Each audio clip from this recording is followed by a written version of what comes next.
नमस्कार, बहुत बहुत स्वागत है आपका। आप देखना शुरू कर चुके हैं कंज्यूमर इज किंग और आज आपसे जुड़ी एक बहुत अहम बात, एक अहम पहलू पर हम चर्चा करने वाले हैं और ये पहलू है आपके ब्रेक से जुड़ा हुआ। हम सभी पढ़ाई करते वक्त, नौकरी तलाशते वक्त, नौकरी में जाने के बाद या कारोबार में और तमाम जिम्मेदारियों के बीच ब्रेक तो लेते हैं, लेकिन ये ब्रेक कई बार ऐसा होता है जो शायद हमारे मेंटल हेल्थ के लिए बेहतरी वाला जो ब्रेक होना चाहिए उस तरह का ब्रेक नहीं होता। लेकिन ताज़ा रिसर्च में ये बात सामने आई है कि व्यक्ति को सिर्फ काम और काम के दबाव इसमें ही नहीं रहना चाहिए, बल्कि उसे वक्त वक्त पर अपने काम से ब्रेक लेना चाहिए। यही नहीं, ये रिसर्च ये भी कहती है कि आपको अपने काम के दौरान अगर ये महसूस हो रहा है कि आप एक लंबे अरसे से सिर्फ नौकरी या कारोबार या किसी तरह के श्रम में खुद को झोंके जा रहे हैं, तो आपको काम से ब्रेक लेने की जरूरत है और उसके बाद नए सिरे से फिर काम में जुटने की आवश्यकता है। अब इसमें दो पहलू हैं। एक तो ये कि हम नौकरी कर रहे हैं और उसके दौरान हमने कुछ छुट्टियां ली, ब्रेक लिया, फिर आके नौकरी कर ली। लेकिन इसका एक दूसरा पहलू है कि अपने काम से ही ब्रेक ले लेना। मतलब आप कोई नौकरी कर रहे हैं या कारोबार कर रहे हैं, उसमें एक लंबा ब्रेक लीजिए और उसके बाद एक नई शुरुआत कीजिए। अब इन दोनों पहलुओं में कुछ प्रैक्टिकल बातें भी हैं कि आखिर हमारे लिए फिर बैकअप प्लान क्या होना चाहिए। प्रैक्टिकली अगर देखें तो ये कितना फिजिबल है, किस तरह से इसकी प्लानिंग हमें करनी चाहिए। इन सारे पहलुओं पर आज हम चर्चा करेंगे और हमारे साथ बेहद खास एक्सपर्ट आज इस चर्चा में शुमार हो रहे हैं। सबसे पहले मैं परिचय करा दूं, हमारे साथ इस वक्त हैं सिद्धार्थ एस कुमार साहब, जो कि जाने माने लाइफ कोच हैं। सिद्धार्थ जी, बहुत बहुत स्वागत आपका ईटी नाउ स्वदेश में। हमारे साथ आदित्य नारायण मिश्रा जी हैं, सीईओ और डायरेक्टर हैं CIEL HR से। आदित्य सर, आपका भी बहुत बहुत स्वागत। और हमारे साथ डॉक्टर प्रतिभा जैन हैं, आप हैं फाउंडर और सीईओ एड्यूब्रॉड कंसल्टिंग से। डॉक्टर प्रतिभा, आपका भी बहुत बहुत स्वागत। तो सबसे पहले सिद्धार्थ जी, मैं आपके पास ही आना चाहूँगा। जो बात हम कह रहे हैं या जो बात रिसर्च में सामने आई है, ये इसके लिए तमाम तथ्य आंकड़े पेश करने की ज़रूरत नहीं है। ये बड़ा ही स्वाभाविक है कि काम का बोझ या जिसे बर्नआउट भी हम कई बार कहते हैं, इन सब के बीच में ब्रेक तो ज़रूरी है। लेकिन एक जो पहलू आजकल सामने आ रहा है, स्पेशली कोविड के बाद सामने आया है, कि ओवर थिंकिंग की समस्या बहुत हो गई है। लोग बहुत ज़्यादा करियर और नौकरी को लेकर कॉन्शियस भी हो गए हैं, क्योंकि कोरोना के दौरान लोगों की नौकरियां भी गईं। तो इसलिए इस दौरान जहां भी कोई काम कर रहा है वो थोड़ा सा बहुत ज़्यादा दबाव लेकर काम कर रहा है। कैसे समझा जाए इस ब्रेक को? ये ब्रेक किस तरह का होना चाहिए? देखिए, बिल्कुल सही बात आपने बोली कि कोरोना के बाद और शायद अभी भी हम एक ऐसी स्थिति में है जहां नौकरियां जा रही हैं, और ये एक सच्चाई है, ये एक हकीकत है जिसका हमें सामना करना चाहिए। रहा सवाल कैसे इसको प्लान करें। हम दुनिया में हर काम के लिए प्लानिंग करते हैं। छोटी से छोटी एक्टिविटी, चाहे एक छोटी सी मूवी भी देखनी जानी हो, तो भी उसका ट्रेलर देखते हैं, टीजर देखते हैं और फिर डिसाइड करते हैं जाना है या नहीं जाना है। वो तो जीवन के सिर्फ 3 घंटे, और यहाँ हमारे जीवन की बात हो रही है। तो बिल्कुल हमें इस ब्रेक को प्लान करना पड़ेगा, इमोशनली भी और फाइनेंशियली भी। क्योंकि जिस समय आप काम नहीं कर रहे हैं, उस समय भी आपके पास कोई ऐसा स्पेक्ट्रम होना चाहिए जो आपको फाइनेंशियली आपको सपोर्ट कर सके। एक बिल्कुल सही बात है कि हम एक ऐसे कल्चर में है, एक ऐसे सिस्टम में है जहां पर हमें काम करना हमारी जरूरत से ज्यादा बहुत सारे केसेस में मजबूरी भी है। कि अगर व्यक्ति काम ना करे तो उसका जीवन यापन या उसकी जो जीवन है वो सही से नहीं चलेगी। कहीं ना कहीं उसके लिवलीहुड में या उसके लाइफ स्टाइल में परिवर्तन आएगा। और ये हमने देखा भी है। बहुत सारे कोविड के दौरान जिन्होंने जॉब खोया, किसी भी कारण से खोया, उनके जीवन में, जीवन के स्तर में गिरावट भी आई है। तो यहां हमें दो तरीके से काम कर सकते हैं। एक, व्यक्ति के तौर पर कि हमें अपना एक इमरजेंसी फंड या एक बैकअप बना के रखना चाहिए, या शायद जरूरत है इमरजेंसी फंड के अलावा एक और ऐसे फंड को बनाने की जिसको हम ऐसे सिचुएशंस में यूज कर सके, जो इमरजेंसी नहीं है लेकिन हमारी जरूरत है या हमारी आवश्यकता है।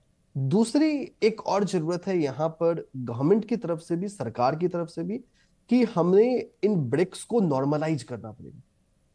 समझता हूं सरकार के लिए बोझ भरा होने वाला है, लेकिन किसी भी देश के लिए उस समय में, जब भारत दुनिया की सबसे बड़ी युवा वाला देश बनने वाला, जहां हमारी एवरेज एज लगभग 28.7 के आसपास होगी, शायद ये फ्यूचर की जरूरत हो सकती है।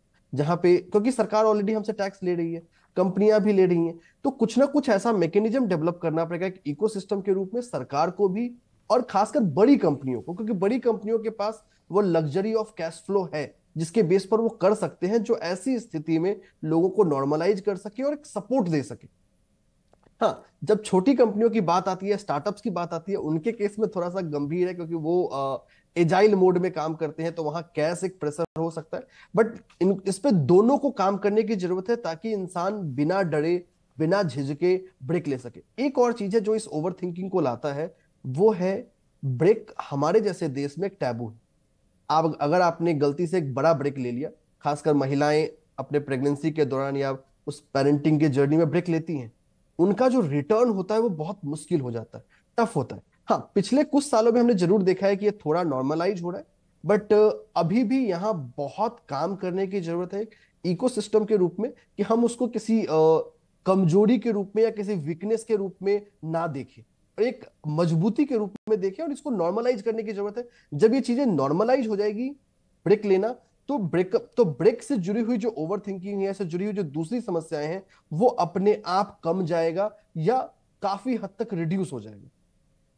बिल्कुल, बहुत अहम बात आपने कही है, और ये बड़ी बड़ी आजकल ये समस्याएं सामने आ रही हैं। आपने महिलाओं का भी जिक्र किया कि प्रेगनेंसी के दौरान जब वो ब्रेक लेती हैं तो उनके लिए वापसी बहुत मुश्किल हो जाती है, और कई बार ऐसा होता है कि वो ब्रेक जो हैं उनके करियर के लिए भी ब्रेक बन जाता है, जबकि अगर वो बहुत ज़्यादा एस्पायर हैं, वो चाहती हैं कि काम करना, वो भी उनके लिए कहीं ना कहीं एक रोड़ा बन जाता है। आदित्य सर, थोड़ा प्रैक्टिकल अप्रोच रखते हैं। ऐसे शहर जहां खर्चे कम हैं, या किसी का होम टाउन है, और वहां पर ब्रेक लेकर फिर से रीस्टार्ट करना थोड़ा सा आसान सा लगता है, लेकिन मुंबई, दिल्ली, बेंगलुरु, हैदराबाद, ऐसे शहर जहां शायद एक महीने अगर सैलरी भी लेट आती है तो भी लोग बेचैन हो जाते हैं। बड़ा कहीं एक ब्रेक स्ट्रेस ना बन जाए, कहीं वो ब्रेक लेना स्ट्रेस ना बन जाए, फिर ऐसे में क्या रास्ते बचते हैं, क्या करना चाहिए, किस तरह से आपको अपने ब्रेक की प्लानिंग करनी चाहिए? देखिए, ब्रेक लेना, जो ब्रेक एक तो होता है, जरूरी हो जाता है, कभी कभी आपको ब्रेक लेना पड़ता है, क्योंकि आपका वो जॉब जो ऑर्गेनाइजेशन में चल रहा है, वो ऑर्गेनाइजेशन और आपके बीच में कुछ प्रॉब्लम्स क्रिएट हो जाते हैं, तो तब आपको ब्रेक लेने का मतलब जरूरी हो जाता है। आप वो टॉक्सिक एनवायरनमेंट से आप दूर चले जाओ, तो ताकि आपका स्ट्रेस कम रहे। और कुछ कुछ सिचुएशंस होते हैं जहां पर ब्रेक लेने की ऐसे कुछ नेसेसिटी नहीं रहता है, लेकिन हम लोगों को ये डिसाइड करना पड़ेगा कि ब्रेक लेने से मेरा करियर और भी आगे बढ़ सकता है, अच्छा हो सकता है, क्योंकि मैं क्लियरली सोच सकता हूँ। आजकल हमारा जिंदगी ऐसा इतना बिजी हो गया है कि हम लोग एक टास्क से दूसरी टास्क पर खाली जंप कर रहे हैं, तो ये मशीन जैसा हमारा लाइफ चल रहा है, तो हम लोगों को क्लियरली सोचने का टाइम नहीं मिल पा रहा है। हम लोग, हमारा दिमाग में वो क्लियरली प्लान नहीं कर पाते हैं कि नेक्स्ट 5 साल में हम क्या करेंगे। तो ये जो दो सिचुएशंस हो गया, एक जगह में आपका नेसेसिटी बन गया ब्रेक लेने का, और एक जगह में ये ब्रेक लेना ऐसे कुछ अर्जेंट नहीं है, लेकिन ये इम्पोर्टेंट है आपके लाइफ के लिए। सो ये दोनों सिचुएशन में जब हम ब्रेक लेते हैं, तब हमें बहुत कुछ पहले से ही वो ब्रेक के लिए ही प्लान करना पड़ेगा। वो ब्रेक के लिए हम प्लान नहीं करते हैं, तो वो ब्रेक अपने आप से और भी स्ट्रेसफुल सिचुएशन क्रिएट करता है, क्योंकि एक फाइनेंशियल स्ट्रेस है और एक सोशल स्ट्रेस है। लोग पूछते हैं कि आप क्या कर रहे हैं, आजकल घर में हैं, क्या कर रहे हैं, तो सोशल स्ट्रेस भी बन जाता है।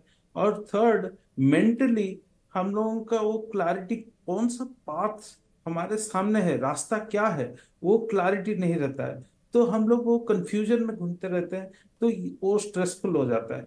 इसलिए हमारा वो रिक्रूटमेंट लाइफ में बहुत सारे लोगों से हम लोग मिलते रहते हैं कि जो लोगों को ब्रेक लेना पड़ता है या कुछ लोग लेना चाहते हैं। हम लोग उनको यही एडवाइस करते हैं कि पहले प्लान कर लीजिए कि आपको क्या करना है। एक तो फाइनेंशियल प्लानिंग चाहिए, जैसे सिद्धार्थ जी ने बताया कि कुछ इमरजेंसी फंड रहना चाहिए कि आपका वो इनकम सोर्स बंद हो गया, 2 महीना, 3 महीना, 4 महीना, 6 महीना कुछ भी बंद हो गया, तो आपका फैमिली जिंदगी विदाउट ए फाइनेंशियल प्रेशर चल जाए, उसके लिए आपका कुछ तो आपके पास कुछ कॉर्पस रहना चाहिए। सेकेंडली, आप क्लियरली सोचने के लिए अपना करियर के आगे गोल क्या है उसको डिसाइड करने के लिए आपको बहुत सारी इंफॉर्मेशन लेने की जरूरत है, बहुत लोगों से बात करना पड़ता है, और अपने आप को एक रिफ्लेक्शन जर्नी पे ले जाना पड़ेगा। वो सब करने के लिए थोड़ा टाइम चाहिए, जहां पर आपके ऊपर कोई प्रेशर नहीं हो, ऑफिस का प्रेशर या जो फैक्ट्री में आप काम कर रहे हैं उधर का प्रेशर नहीं रहना चाहिए। तो मेरा ये मानना है। बिल्कुल, बहुत अहम बात आपने कही है कि किस तरह से आपको अपनी ब्रेक की प्लानिंग करनी चाहिए, और बहुत सी ऐसी बातें आपने उठाई जो वाकई बहुत अहम है, और ये समस्याएं या ये जो चैलेंजेस हैं वो सबके सामने आते भी हैं। डॉक्टर प्रतिभा, समाधान क्या है फिर इसका? क्या ये समाधान कंपनियों या वर्क प्लेस की ओर से आना चाहिए? क्या समझौता सिर्फ एम्प्लॉय करे? क्या दबाव की ये जो पूरी दुनिया है इसमें, जिस तरह से आदित्य सर कह रहे थे कि कहीं भी रुक कर ठीक तरीके से उसको इवैल्यूएट करने की या समझने का लोगों को समय नहीं मिल रहा है, और शायद वो समझने के लिए लोग ब्रेक ले रहे हैं। मेरे हिसाब से जो इस वक्त एजुकेशन ऑनलाइन है, ये करियर ब्रेक को प्लानिंग में कन्वर्ट कर सकता है। आई थिंक कि इस वक्त अगर चाहे वो मजबूरी में हो या कोई भी कारण से अगर करियर ब्रेक लेना पड़ता है किसी भी व्यक्ति को, लर्निंग शुड नॉट स्टॉप। आज कोई भी टेक्नोलॉजी रोज इवॉल्व हो रही है, तो अगर आप ब्रेक में कुछ ना कुछ सीखते रहें, आपका रेज्यूमे, आज मैं बहुत लोगों को गाइड करती हूँ कि रेज्यूमे को, अपना सीवी को ब्लैंक मत दिखाइए। कि कोई पूछे आप क्या कर रहे हैं, ये मत बोलिए नहीं मैं कुछ नहीं कर रहा, मैं तो घर पे बैठा हूँ। बहुत चीजें हैं करने की। और तो एजुकेशन ऑनलाइन में आप टेक्नोलॉजी को सीखते रहिए, क्योंकि ऐसी कोई कार्य नहीं है जिसमें नई टेक्नोलॉजी नहीं ऐड हुई। तो अगर आप अपना सीखने का जरिया कंटिन्यू रखते हैं, वो आपके, जब आप वापस जॉब के लिए जाते हैं तो वो एक अपग्रेड दिखाता है कि पहले मुझे ये नहीं आता था और अब मैंने 4 चीजें और सीख ली जो मेरे स्किल सेट को और मजबूत कर दिया और मैं अब मोर केपेबल बन गया।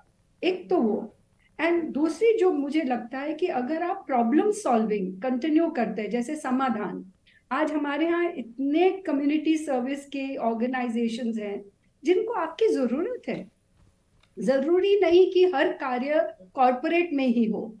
आज आप रोटी बैंक है, आज कितने ही ऑर्गेनाइज, और हर मोहल्ले में है, हर कम्युनिटी में है, आप उसमें अपना योगदान दीजिए। और अगर आप दिखाते हैं कि मेरे काम से मैंने ये एक बहुत उलझी हुई समस्या सुलझाई या मैं इन लोगों से जुड़ा, तो आप दिखाते हैं कि मैंने अपनी टेक्निकल स्किल्स को ऐड किया, मैं अब समाधान कर सकता हूँ, मैं परिणाम के लक्ष्य से आगे बढ़ सकता हूँ। और सबसे बड़ी बात, जो शुरू में जब हम करियर ज्वाइन करते हैं, हमारी एक बहुत प्रतियोगिता की भावना होती है। हर एक आदमी जो मेरे संगठन में है वो मेरा एक राइवल है। बट जब आप एक कम्युनिटी में काम करते हैं तो आपकी वो कंपटीशन की भावना संयोग में बदल जाती है, जो हम बोलते हैं कंपटीशन टू कोऑपरेशन, और ये भी एक बहुत बड़ी वैल्यू है। तो अगर आप करियर ब्रेक लेते हैं, उसमें आप काम करिए ना, आप 4 घंटे करिए, 6 घंटे करिए, 20 घंटे करिए। आज हमारे यहाँ योगदान की इतनी जरूरत है और इतनी प्रॉब्लम्स हैं जिनका अगर आप दिखाते हैं कि मैंने इस प्रॉब्लम का समाधान किया, मैंने इस ग्रुप के साथ काम किया, तो भी व्यवसाय में ये बहुत महत्वपूर्ण माना जाता है कि आप एक समाधान की प्रवृत्ति मेरे कंपनी में लाते हैं, एक सहयोग की प्रवृत्ति, और एक मैच्योरिटी आ जाती है कि मैं एक संयमशीलता मैंने सीखी है, मैं शांति से कोई भी प्रॉब्लम का समाधान ढूंढ सकता हूँ। ये एक बहुत बड़ी स्किल सेट्स है, और मेरे हिसाब से यही एक बहुत इम्पोर्टेंट स्किल है जो जो हमारी किताबी शिक्षा है, किताबी बिल्कुल एक प्रणाली है, उसको हम व्यवहारिकता में कन्वर्ट करते हैं। बिल्कुल, हम बहुत ज्ञान जरूरी है इन ज्ञान इज छोटी छोटी बातों को वाकई ध्यान देना। जिस तरह से डॉक्टर प्रतिभा कह रही थी कि कई बार विकल्प जो हैं वो शायद हमारे उन विकल्पों से अलग होंगे जो शायद हम एक हमारा पैटर्न है या हमने जिन चीज़ों को सीखा है, लेकिन वो विकल्प भी बेहतर हो सकते हैं। सिद्धार्थ जी, एक चीज़ मैं समझना चाहूँगा। एक चीज़ होती है कि किसी ने इंजीनियरिंग की पढ़ाई की, इंजीनियर बना, किसी ने डॉक्टरी की पढ़ाई की, वो डॉक्टर बना, कुछ ने एकेडमिक्स में जाने की सोची। एक वक्त के बाद वहाँ पर काम करते करते शायद उन्हें ये रियलाइज़ हुआ कि वो उनकी क्षमता का सही से इस्तेमाल नहीं हो रहा है, वो और कुछ कर सकते हैं। ऐसे में क्या अपनी स्ट्रीम चेंज कर देना या ब्रेक के बाद कुछ नया सोचना, ये इसे किस तरह से लिया जाए, या अगर ऐसा कुछ आगे करना चाहते हैं तो फिर किस तरह से आपको आगे बढ़ना चाहिए? देखिए, बिल्कुल सही मुद्दा है। ये एक ऐसा मुद्दा है जिसको शायद काफी लोग कोरिलेट कर, इसको बोलते हैं मिड लाइफ क्राइसिस। कि आप जीवन में किसी एक काम में बहुत सारा समय बिता चुके होते हैं, तो आपको ये लगता है कि हमें कुछ और करना चाहिए। अब यहाँ पे सबसे पहले आपको किसी एक्सपर्ट से मिलना चाहिए और आपको ये समझना चाहिए कि आखिर मुद्दा क्या है। क्या मैं सही में एक क्राइसिस में हूं, या ये सिर्फ और सिर्फ मेरा इस समय के लिए परसेप्शन है। तो हर व्यक्ति के जीवन में, जैसे हम लोग बचपन से जब बड़े होते हैं तो पहले पेरेंट्स होते हैं, फिर स्कूल जाते हैं तो टीचर्स होते हैं, और जैसे जैसे अपनी लाइफ जर्नी में ग्रो करते हैं, कोई ना कोई हमारे पास होता है जो हमारा मार्गदर्शन कर रहा होता है। लेकिन जैसे ही हम अपने स्कूल कॉलेज से बाहर निकलकर जॉब में आते हैं, हमें ऐसा लगता है कि अब हमें इसकी जरूरत ही नहीं है। अब तो हम ऐसे हो गए जिसे कुछ नहीं चाहिए। ये सबसे गलत सोच है। हमें एक बहुत प्रैक्टिकल, रैशनल खुद को अडॉप्ट करना पड़ेगा, ताकि हम अपने जीवन में एक मेंटर या एक कोच का होना जरूरी कर सकते, जिसके साथ जाकर आप अपनी बातों को शेयर कर सके, बता सके, जो आपको गाइड कर सके। तो हमें इस कोचिंग को या इस गाइडेंस या मेंटरशिप मैकेनिज्म को एक नॉर्मलाइज करना पड़ेगा। जब आपने इसको नॉर्मलाइज कर दिया, हाँ मैं समझता हूं कि बहुत सारे प्रोफेशनल्स के लिए, बहुत सारे एक्सपर्ट्स के लिए इसकी जरूरत ना हो, लेकिन एक समय के बाद इसकी जरूरत जीवन में सबको महसूस होती है, जो आपको दिशा दे सके। एक बार हमने ये फैसला कर लिया, ये समझ लिया कि हमें चाहिए क्या, एक क्लैरिटी आ गई, आपके अंदर का एक अवेयरनेस आ गया, फिर आपका रास्ता तय होता है। अगर मैं आज की तारीख में बात करूं तो डोमेन चेंज, अपने एक स्किल से दूसरे स्किल में जाना थोड़ा मुश्किल है, लेकिन नामुमकिन नहीं। लेकिन अगर मैं यहां से आने वाला समय देखूं तो ये चेंजेस होंगे, ये चेंजेस हो रहे हैं, और ये बहुत नॉर्मल होगा। तो ये क्लैरिटी पहुंचना है कि अगर आपने एक परिवर्तन कर लिया, तो आपको 2 साल बाद, 4 साल बाद या 5 साल बाद ये नहीं लगना चाहिए ये परिवर्तन गलत हुआ, क्योंकि वो जो दुख या जो गिल्ट ऑफ रिपेंटेंस है ना, वो बहुत बड़ा होता है। फिर हम एक प्रॉब्लम को सॉल्व करके दूसरे प्रॉब्लम में कूद चुके होंगे। तो अगर आपको ऐसा महसूस होता है किसी भी समय पे कि हमें परिवर्तन करना है, बिल्कुल परिवर्तन करें।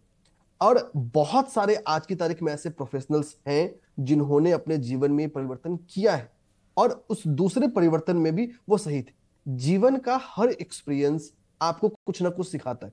और एक बहुत बड़ा उदाहरण दूंगा मैं।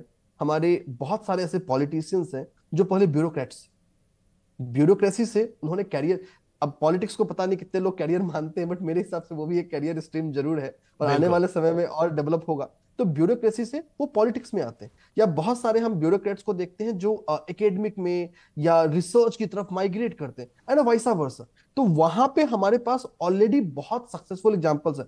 एक और एग्जांपल मैं कोट करूंगा। हमारे बहुत सारे ऐसे आर्म्ड फोर्सेस के ऑफिसर्स होते हैं जो अपनी एक जीवन शैली जीने के बाद वॉलंटरी रिटायरमेंट लेके, या उनकी रिटायरमेंट अगर अर्ली भी हो रही है, तो वो आके दूसरे विधा में जॉब ले रहे हैं, स्किल सीख रहे हैं, और वहां भी उसको फतह कर रहे हैं। तो ऐसा नहीं है कि स्किल चेंज करना बिल्कुल संभव नहीं है, संभव है, लेकिन उसको बहुत सोचकर, प्लान कर बिल्कुल, किसी वो एक्सपर्ट उसमें के जो बात आपने मार्गदर्शन में सबसे करना अहम चाहिए। कही कि एक आपकी दिमाग में स्पष्टता होनी चाहिए सबसे पहले। दूसरा यह है कि आप के मन में किसी तरह का गिल्ट बाद में नहीं आना चाहिए। तो उसके लिए अब वो क्लैरिटी बहुत आवश्यक है कि आप जो करने जा रहे हैं, क्या आपका मन, आपकी पूरी इच्छा शक्ति ऐसा लग रहा है कि आप उसमें ही बेहतर करेंगे। ये सारी चीज़ें हैं और लोग करते आए हैं, तमाम उदाहरण हैं। इंसान की इच्छा शक्ति और उसकी मेहनत और समर्पण से बड़ा जीवन में कुछ नहीं होता। आदित्य सर, मैं आपके पास आना चाहूँगा।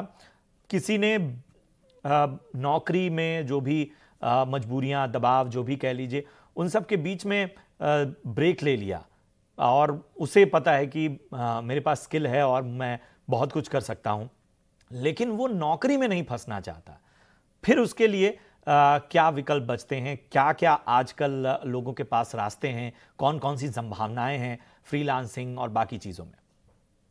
हाँ जी, बहुत सारे रास्ते हैं आजकल उभर कर आए हैं। पहले तो एक है एंटरप्रेन्योरशिप। एक जमाना था जहाँ पे लोगों को एंटरप्रेन्योर बनने की अंदर से एक इच्छा रहती थी, लेकिन उनको कैपिटल की अवेलेबिलिटी वो नहीं था। लेकिन आज के टाइम पे वो एक इश्यू नहीं है।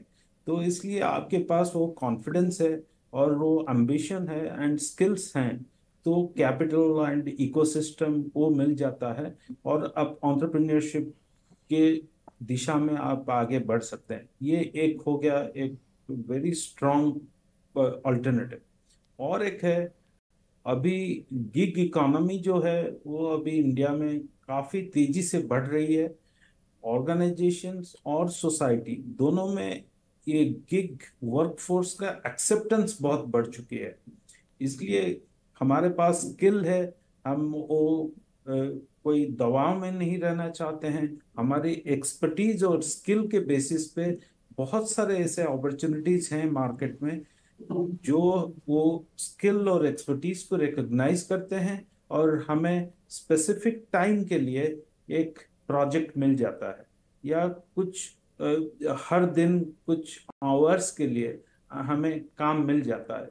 तो वो हो गया फ्रीलांसिंग अपॉर्चुनिटी। वो एक बहुत अभी फास्ट ग्रोइंग फील्ड है जो लोगों को मिलता है। आप कंटेंट राइटिंग करते हैं या आप कोई सॉफ्टवेयर का टेस्टिंग करते हैं या आपको फिनेंस और अकाउंट्स में कुछ नॉलेज है या आपको इंजीनियरिंग का कोई स्पेशल स्किल है, नॉलेज है, एक्सपीरियंस है, ये सब आपके पास, ये सब कुछ उदाहरण हैं।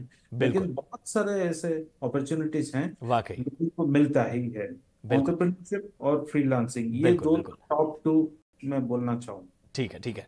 समय कम है हमारे पास। आखिरी ज़रा क्विक रिएक्शन में प्रतिभा जी आपसे लेना चाहूँगा। क्या जो स्थितियाँ आजकल आप देख रही हैं, आप लोगों से मिल रही हैं, क्या एक एक सोच बदल गई है? क्या वाकई भारत में अब मेंटल हेल्थ जो है वो लोगों की प्राथमिकता बन रही है और लोग ये भी कॉम्प्रोमाइज़ करने को तैयार हैं कि साहब थोड़े कम पैसे मिलें लेकिन जहां बेहतर माहौल हो वहां काम किया जाए?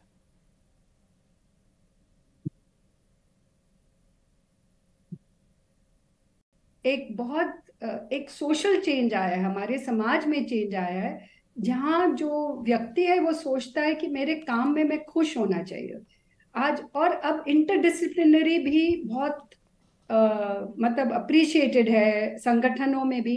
जैसे मेरे इंजीनियर हैं, उनको लगता है जब मैंने इंजीनियरिंग चूज करी थी तो माँ बाप के कहने से करा, या मैं डॉक्टर माँ बाप के कहने से बना, बट अब मुझे इंजीनियर इतने पसंद नहीं है।